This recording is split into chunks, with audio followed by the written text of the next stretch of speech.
The work is done. I won. What I'm about to do, I'm gonna enjoy it.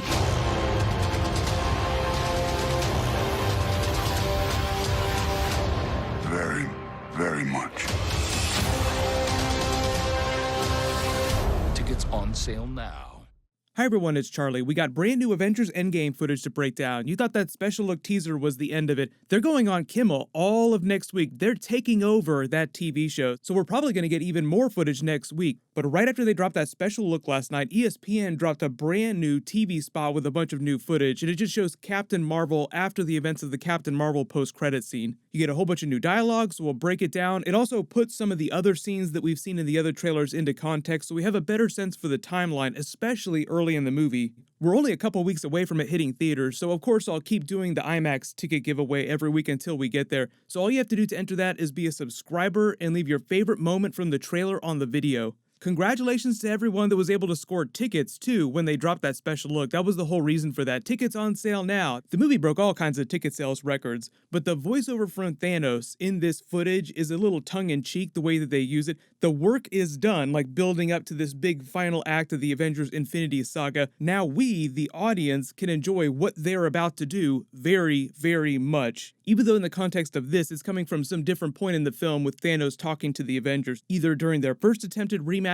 or during the later one that we see at the Avengers base amidst all that rubble. But he says, the work is done. I won, talking about the events of Avengers Infinity War and the snap. What I'm about to do, I'm gonna enjoy it very, very much. There was a description of the movie a little while ago that implied that there would be a greater threat that would surface during Avengers Endgame. Everyone was thinking that might be another villain from the comics. It still seems like they're pitching Thanos as the main villain of this movie because the Avengers are trying to fix everything and Thanos is trying to stop them from fixing everything and undoing the snap. But if the movie's going to be 3 hours long, that is so much plot. So I would not be surprised if they did tease some sort of other villain. But for now, we'll just assume that Thanos is still the main villain of the movie based on the way that they're marketing it. But they are very misleading in the way that they market their films. So take all this footage with a grain of salt. But you start with the very ominous shots of Manhattan, the Statue of Liberty, very ominous Mets Stadium, where it looks like there's just nobody left. All these cars that are abandoned. Just a way to show you where the world's at post-snap. Whether it's a couple weeks after the snap or a couple months,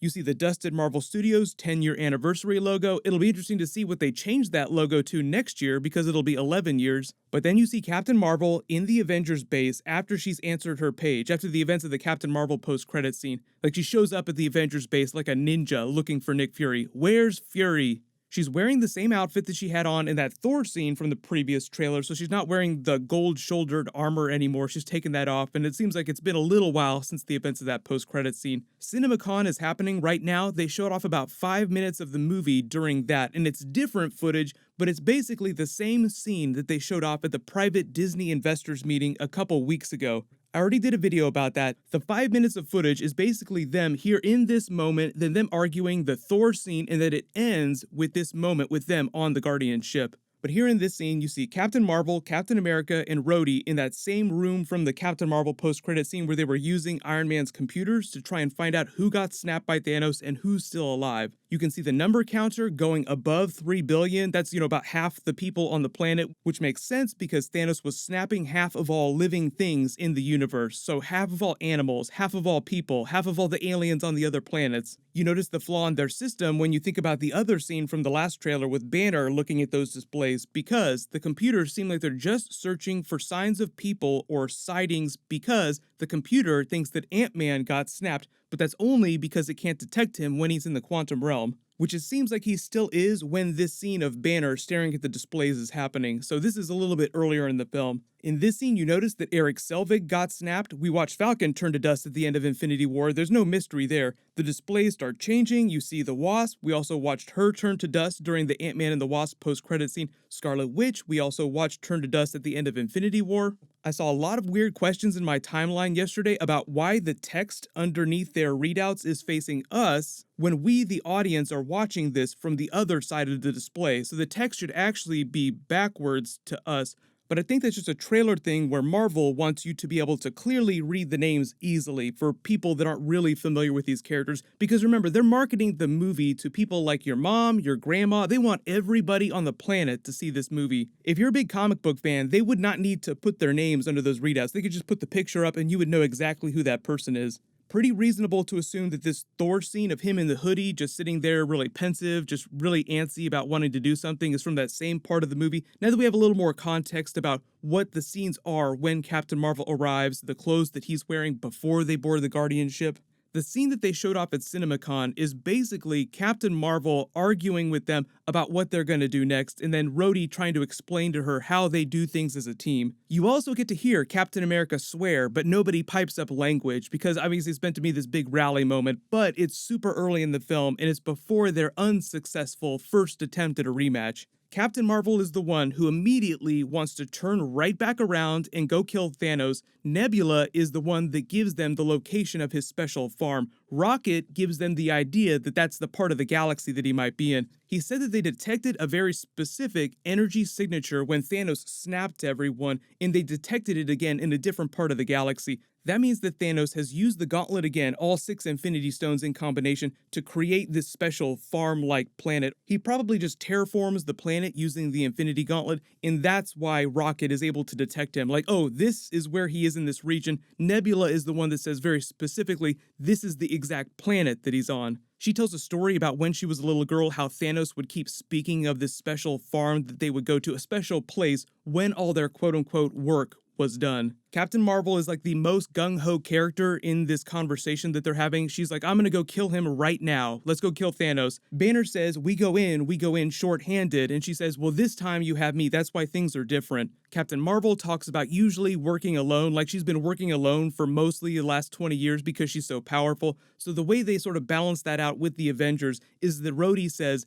we usually do things as a team, which I also think is built into the core themes of the movie. Like I said in my last video, in all the different footage that we've seen so far, what is the one thing that we have not gotten yet?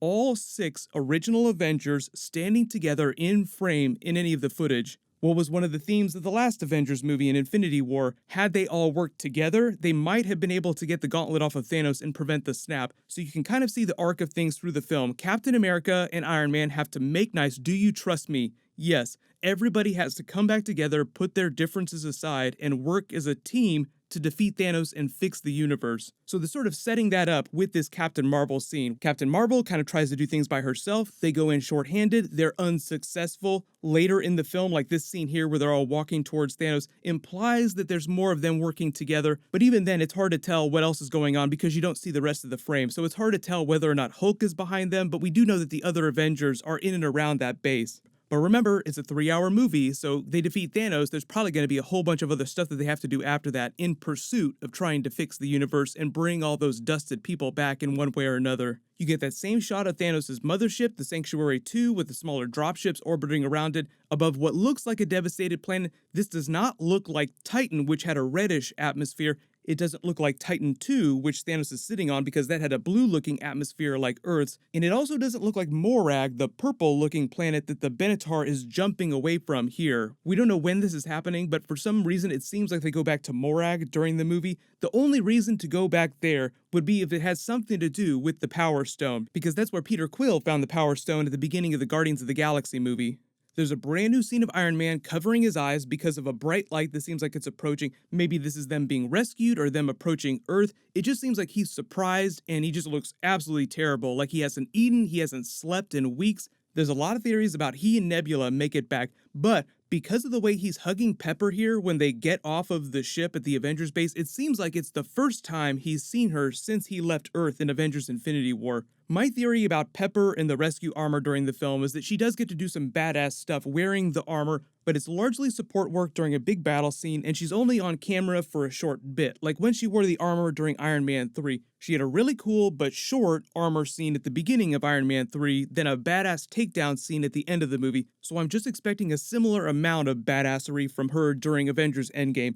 But because you see Nebula in this other trailer footage seemingly cannibalizing her mechanical parts here while she and Iron Man metaphorically engineer their escape from the quote-unquote cave Iron Man 1 style, I think their rescue, so to speak, is as simple as that. Iron Man cannibalizes his suit technology and Nebula uses her own parts from her body to repair the Guardian ship well enough to limp their way back to Earth or within range for someone else to come tow them back. One of the big themes of the movie is whatever it takes, so it would be like chopping off your arm to survive if you were trapped in a life or death situation. You get the scene of Captain America, Black Widow, War Machine, and Banner outside the Avengers base at night looking up in the sky. I think we can safely assume now that this is the Benatar arriving with Iron Man and Nebula. You get the same scene of Hawkeye running through those tunnels with the explosion behind him. I think now because we've had footage that seem like the Outriders are chasing him through those tunnels, the four-armed dog-like creatures that Thanos used during Avengers Infinity War, that this chase scene is happening underneath the Avengers base, and it's when Thanos comes to destroy them after their first unsuccessful attempt to go kill him earlier in the movie.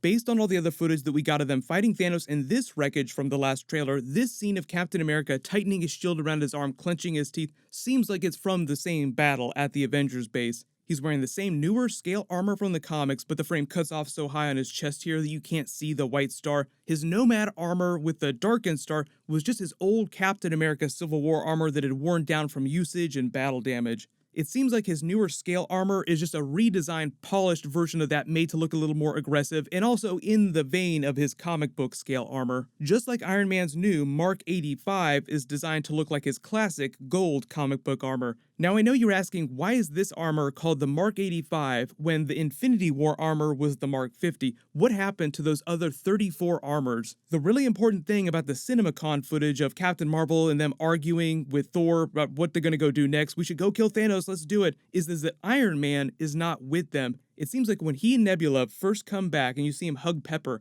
they go off together like he pieces out for a brief part of the movie, and during that period while he's away from them, that's when he iterates a bunch of new different armors. You get a brand new scene of Rhodey and Rocket getting caught in a giant explosion inside the Avengers base. This is probably when Thanos shows up and attacks. Notice that the floor gives way and they slide off. We've never really traveled all over the new Avengers base, but wherever they are here, there's something really big underneath this level. You get a brand new scene of them approaching Thanos with a much cleaner shot of his giant double-bladed sword in the ground with Thanos sitting there in his armor but not wearing his helmet. He's still a little blurry, so it's hard to tell if he's sitting there because he's tired and they've already traded blows, or if he's just taunting them, waiting for them to show up so that they can start the real fight. Like I said, the Avengers Endgame cast is taking over Jimmy Kimmel for most of next week, so there may be more footage, more TV spots, more scenes that they release. Of course, I'll do videos for that. The other really big thing that's happening is that Game of Thrones, as I'm posting this video, is dropping in 10 days. Of course, I'll be doing a whole bunch of videos for that, so leave all your bonus video requests for Avengers or anything else in the comments below. Congratulations to the winner from my last big Marvel video, VSam Games. Please email me on the About page of my channel so I can get your details.